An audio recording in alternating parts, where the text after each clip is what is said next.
बिस्मिल्लाहिर्रहमानिर्रहीम अस्सलाम वालेकुम। कैसे हैं आप सब? उम्मीद करते हैं सब ठीक ठाक होंगे। अल्हम्दुलिल्लाह अल्लाह पाक के फजल करम और आप सबकी दुआओं के सदके मैं बिल्कुल ठीक ठाक हूँ। मैंने चंद दिन पहले भी एक वीडियो बनाई थी, चंद दिन पहले नहीं, कुछ महीने पहले, कि उन माँ बाप के हौसले को मैं कहती हूँ 21 तोपों की सलामी जिन्होंने अपनी बेटियाँ देसों परदेस अकेली भेज दी हैं, वो भी कुंवारी बच्चियाँ। देखें, हर किसी का अपना ख्याल है, अपनी राय है, हर कोई अपने हिसाब से सोचता है। लोग समझते हैं हम बहुत आज़ाद हो गए हैं, हमारी सोच बहुत अच्छी है, बहुत वसी हमारी सोच है। तो जो लोग ये सोचते हैं कि बेटियों को अकेला नहीं भेजना चाहिए, उनकी दकियानूसी सोच है, वो पुराने ख़यालात के मालिक हैं। देखें, मुझे बेशक लोग ये समझें कि आप पुराने ख़यालात की मालिक हैं, मैं जी पुराने ख़यालात की मालिक ही हूँ। मैं कहती हूँ अपनी बेटियों को अपने निगरानी में जहाँ भी भेजो, उनके साथ या उनका बाप होना चाहिए, या उनका भाई होना चाहिए, या उनका खामद होना चाहिए। अकेली लड़की के लिए ये दुनिया किसी, मैं कहती हूँ, गिद्ध से कम नहीं है। तो अब जो मैं आपको बात सुनाने लगी हूँ, आपके पाँव तले से ज़मीन निकल जाएगी कि ये बात जो है, अस्तगफिरुल्लाह, मैं हज़ार बार अल्लाह ताला से माफ़ी मांगती हूँ और ये भी दुआ करती हूँ अल्लाह ताला हर एक की बेटी का नसीब अच्छा करे, उसकी किस्मत अच्छी करे, उसे किसी बड़ी आजमाइश में ना डाले जैसे अल्लाह ताला ने इस लड़की को बड़ी आजमाइश में डाल दिया। बात आपने पूरी सुननी है, वीडियो पूरी देखनी है, लाइक शेयर और कमेंट लाजमी करना। जिन लोगों ने अभी तक मेरा चैनल सब्सक्राइब नहीं किया वो फटाफट मेरा चैनल सब्सक्राइब कर लो। चैनल सब्सक्राइब करना बिल्कुल फ्री है, इसके कोई पैसे नहीं लगते और इसका फ़ायदा ये होगा, हर नई आने वाली वीडियो का नोटिफिकेशन सबसे पहले आपको मिल जाएगा, ठीक है। अच्छा, हुआ कुछ यूँ कि मैं ना कल जॉब पे जा रही थी तो जॉब पे वैसे तो मैं वो नकदी लकीर ही जाती हूँ, इधर उधर इतना पता है, इतना टाइम कम होता है और हर किसी को अपने टाइम पे पहुंचने की जल्दी होती है, तो यहाँ किसी बंदे को किसी दूसरे से कोई सरोकार नहीं होता।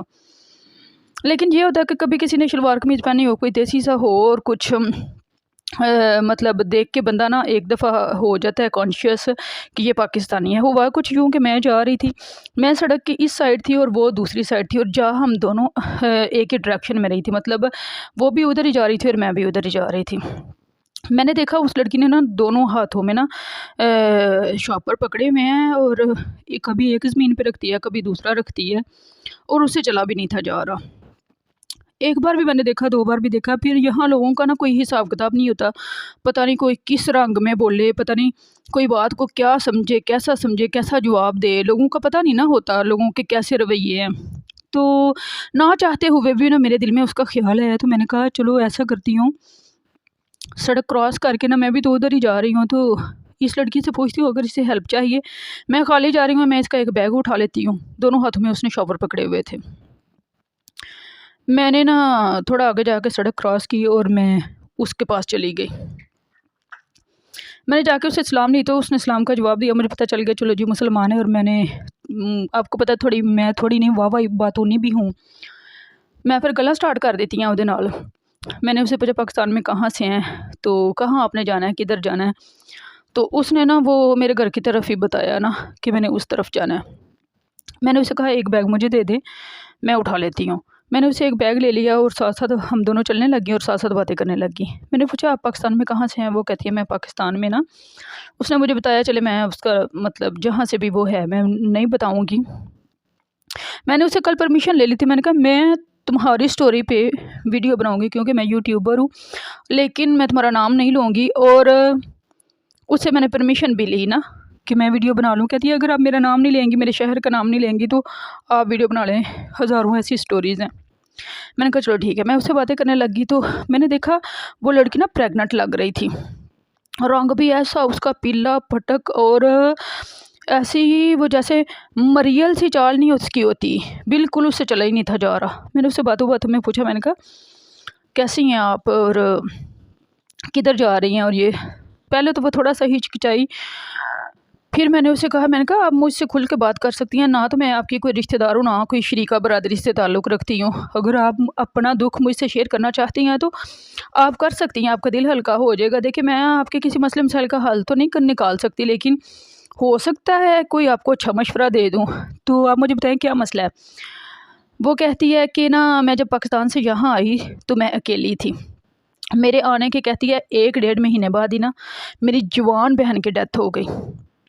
और वो जो मेरी बहन है ना, कहती है मैं बिल्कुल ठीक ठाक उसे छोड़ के आई थी। मैंने कहती है इतना स्ट्रेस लिया, इतनी को मैंने परेशानी ली जिसकी कोई हद ही नहीं है, ना मैं वापस जा सकती थी। अभी तो कहती है मुझे 1-1.5 महीना हुआ था आए हुए। तो मैं बहुत ज़्यादा परेशान थी, यूनिवर्सिटी भी जाना और कोई मेरा दिमाग कहीं और, दिल कहीं और। तो बहुत ज़्यादा परेशान, मुझे ऐसे लगना जैसे मेरे सर के ऊपर भी ना मौत मंडला रही है। ऐसा होता है ना जब कोई बहुत करीब का चला जाता है ना, तो एक दफ़ा बंदा जो है ना वो डोल जाता है, उसका ज़मीन आसमान सब कुछ उसका हिल जाता है, सब मैं कहती हूँ डामाडोल हो जाता है। तो मैं समझ सकती थी कि वो अपनी बहन जवान को, कुमारी को घर छोड़ के आई थी ठीक ठाक, और 1-1.5 महीने बाद उसने सुना कि उसकी बहन की डेथ हो गई है। तो उसके लिए बहुत बड़ा सदमा था। चले खैर, वो कहती है इसी तरह ना क्लास में एक लड़का था अफ़गानी अफ़गानिस्तान से आया हुआ था। तो उसने मेरी बड़ी हेल्प की काम में भी, और सारा हर चीज़ उसने कहना कि कहती है स्ट्रेस से निकालने भी उसने काफ़ी मेरी मदद की। तो काफ़ी मदद क्या की, वो नेकी के साथ साथ ज़िंदगी भी उजाड़ गया ना। कहती है वो पता ही नहीं चला कब हम इतना ज़्यादा क्लोज़ हो गए कि हम दोनों ने ना शादी कर ली। शादी कर ली तो हम मतलब पहले कहती है मैं कहीं और रहती थी लड़कियों के साथ, वो लड़कों के साथ कहीं और रहता था। फिर हमने एक रूम ले लिया तो हम वहाँ शिफ्ट हो गए। तो स्टार्ट में कहती है बहुत अच्छा रहा, मतलब हमारा रिलेशन अच्छा चल रहा था। मैंने कहा आपने पाकिस्तान बताया कि आपने शादी कर ली है? कहती है नहीं। तो वैसे तो मुझे उसका शादी करना भी समझ नहीं था आया। चलो देखो बहन, अल्लाह ताला आपको मैं कहती हूँ अब अपनी हिफ्ज़ ईमान में रखे। जो आपने कदम उठा लिया है वो अब सारी ज़िंदगी की ज़लालत है, उसका कोई हल नहीं है, ठीक है, जो उसने कर लिया अपने साथ। अब कहती है कि जी, फिर थोड़ी-थोड़ी नाचाकियाँ होने लगी। ऐसी लड़कियों को कोई लड़का अच्छा नहीं समझता, जो अपने माँ-बाप को धोखा दे के तो चोरी-छुपे शादियाँ, निकाह करती हैं ना। वो मेरी बात कान खोल के सुन लें। अच्छी खासी मैं कहती हूँ हड्डियाँ रगड़-रगड़ के ਜਿਹੜੇ लोग रिश्ता लेंदे ने ना, ਉਹ भी बाद ਵਿੱਚ कुत्तिया कर देंदे ने, ते नस्सियां भज्जियां दी इज़्ज़त कौन करदा है। ये मैं कहती हूँ आप पल्लू से बांध लें। अब बहुत सारी लड़कियां मुझे मेरे कमेंट बॉक्स में बहुत सी स्टोरियां सुनाती हैं, कहती हैं भाजी ए हो गया, वो हो गया, और 2-2 हज़ार बंदों की बारात के साथ वो आई होती हैं, ठीक है। और रिश्ता मांगते हुए चाची, मामी, ताई, फुफियों, खाला ने ना अड्डियाँ रगड़ रगड़ के, मिन्नतें तरले कर कर के रिश्ते लिए होते हैं, और उन लड़कियों को कुत्ते की तरह जलील करती हैं। और जो नस्सी भज्जी होती हैं, जो अपने माँ बाप को, अपने भाइयों को, सबको धोखा दे के तो शादियाँ कर लेती हैं। आप मुझे ये बताएं उनकी इज़्ज़त कौन करेगा?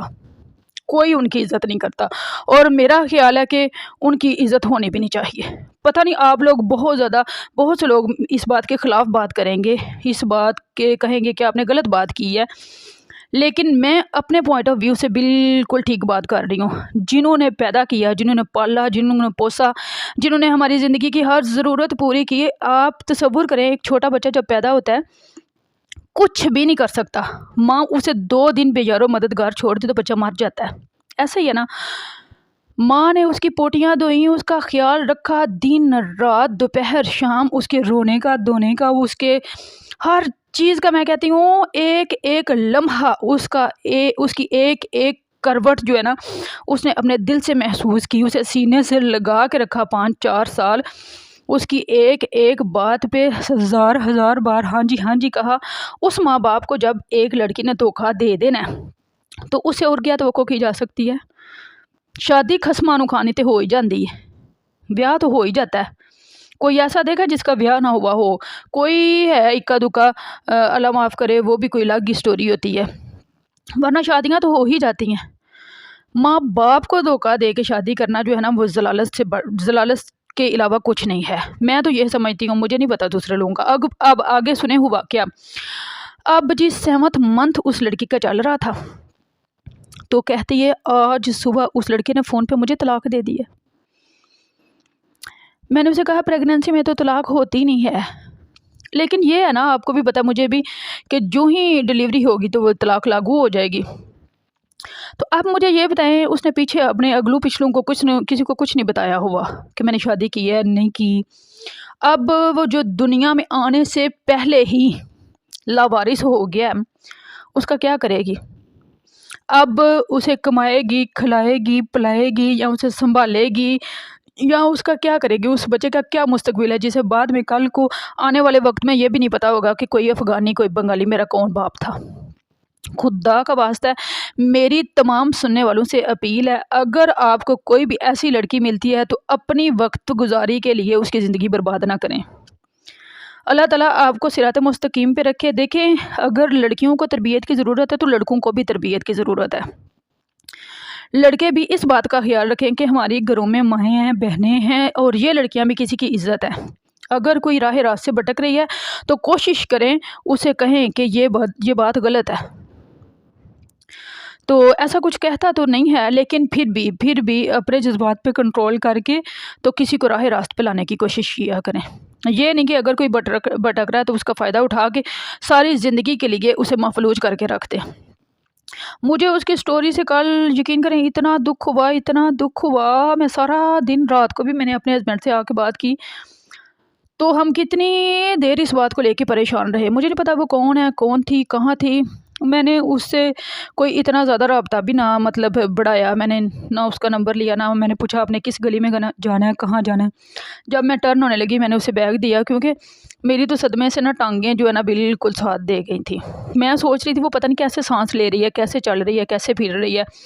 अब उस दुनिया में आने से पहले ही उस बच्चे का कोई मुस्तकबिल नहीं है, उसे पता नहीं है कि मेरे साथ आगे जाके क्या होगा, और उस लड़की को भी कोई पता नहीं है कि मैं आगे जाके क्या करूँगी। मैंने कहा उस वक्ती स्ट्रेस से निकलने के लिए तुमने अपनी पूरी की पूरी ज़िंदगी बर्बाद कर ली है, ज़िंदगी पूरी तबाह कर ली है।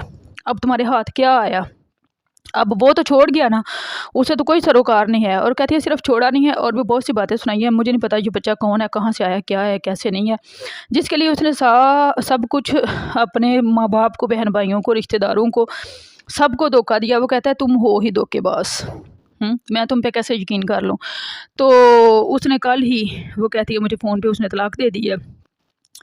अब मैंने कहा मैं बहन तुम्हारे लिए सिर्फ दुआ ही कर सकती हूँ, तुमने अपने पाँव पे खुद कुल्हाड़ी मार ली है, तो अब कटे पाँव के साथ सारी ज़िंदगी चलना, अब तो कुछ नहीं और हो सकता। अब तो जो होना था वो हो गया। तुमने अंधे कुएं में खुद छलांग लगाई है, तो अब कुछ भी नहीं हो सकता ना। जब कोई अंधे कुएं में छलांग लगा लेता है तो फिर उसका कोई हल नहीं होता।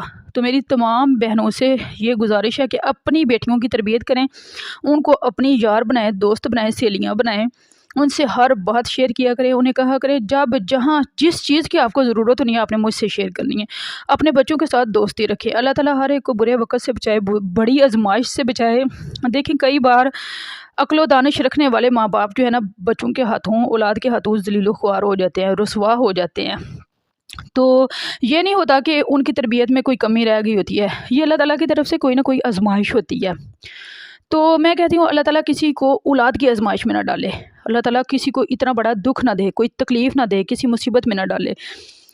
तो औलाद की आजमाइश बहुत बड़ी आजमाइश होती है, ना बंदा जी सकता है ना मर सकता है। तो मेरी आप सबसे गुजारिश है कि आप उस लड़की के लिए बहुत सी दुआएं करना। मुझे नहीं पता अब आगे उसका मुस्तकबिल क्या है, लेकिन दुआएं लिखी तकदीर बदल देती हैं। अल्लाह ताला उस लड़की के लिए आसानियाँ करे, और बहुत बड़ी एज की नहीं थी, ज़्यादा से ज़्यादा होगी तो 26-27 साल की होगी। तो 26-27 साल ज़िंदगी कुछ ज़िंदगी नहीं होती, अभी तो बस ज़िंदगी का आगाज़ ही होता है।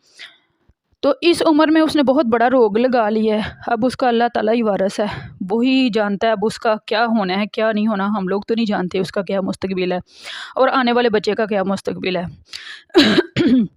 तो अपना बहुत सा ख्याल रखना, मुझे दुआओं में याद रखना, और अपनी बेटियों की तरबियत के साथ साथ खुदा का वास्ते अपने बेटों की भी तरबियत किया करें। उन्हें वक्तन फ़वक्तन बताया करें कि बेटा क्या सही है, क्या गलत है, क्या आपने कैसे चलना है दुनिया में, और आपके किए हर अमल की हमें सज़ा या जज़ा होगी। इस बात को अपने बच्चों को प्रॉपर समझा दें, बता दें। आप अच्छा काम करेंगे तो हमें उसकी जज़ा मिलेगी, अगर आप बेटा बुरा काम करेंगे तो उसकी हमें सज़ा मिलेगी। और हम आपको दुनिया में ला के आपकी तरबियत करके अब हमें इतना ज़लील ना दुनिया और आखिरत में रसवा ना कर देना। लोगों की बेटियों का ख्याल रखना, उनकी लाज रखना, उनकी इज़्ज़त रखना। तो अपना बहुत सा ख्याल रखना, मुझे दुआ में याद रखना। जहाँ रहो खुश रहो, शाद रहो, आबाद रहो, मेरी वीडियो के साथ जुड़े रहो। मैं आपको हकीकत के करीब से करीब तर की बातें बताऊंगी और उनका सलूशन बताने की कोशिश करूंगी। मैं कोई बहुत बड़ी आलमा फाजला नहीं हूँ आपकी तरह आम सी करो तो मेरी एक अदना सी कोशिश है। अपना ख्याल रखना, मुझे दुआ में याद रखना। अल्लाह हाफिज़।